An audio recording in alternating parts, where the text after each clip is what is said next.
তপন মহন্ত, আপোনালোকক মই কি বুলি ক'ম আৰু আপোনালোকে বহুতে মোক কমেণ্ট কৰিছিলে যে দাদা নিছানৰ মেগনেট যদি পায় আমাক জনাব। এয়া চাওক 2022ৰ মেগনেট হোৱাইট কালাৰত আছে, একদম ৰানিং, একদম কি বুলি ক'ম, কিমান ৰানিং হৈছিল বুলি ক'লে? 28,000 সৰি 8,000 8,000 কিলোমিটাৰ ৰানিং হৈছে। গাড়ীখনৰ টায়াৰৰ ৰুম খৰাই নাই, চাওক ৰুম এতিয়াও লাগিয়ে আছে।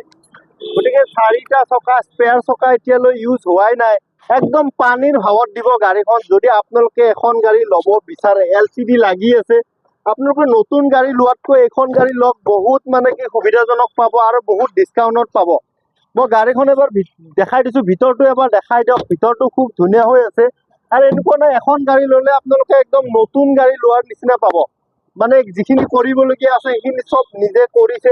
তেওঁ কিনিছিল গাড়ীখন, গতিকে তেওঁৰ এতিয়া পচন্দ হোৱা নাই, গতিকে তেওঁ বেলেগ গাড়ী ল'লে। টায়াৰ চাওক একদম ইউজে হোৱা নাই। মই পিছৰ পিনৰ পৰা এবাৰ গাড়ীখন আপুনি পিছৰ পিনৰ পৰা দাদা এবাৰ দেখাই দিয়ক। 2022ৰ গাড়ী, একদম পানীৰ ভাৱত দি আছে দাদাই গাড়ীখন। এতিয়া নকওঁ আপোনালোকক কিমান প্ৰাইচত দিব, আপোনালোকৰ ফোন নম্বৰ দিয়া থাকিব, আপোনালোকে ফোন কৰিব।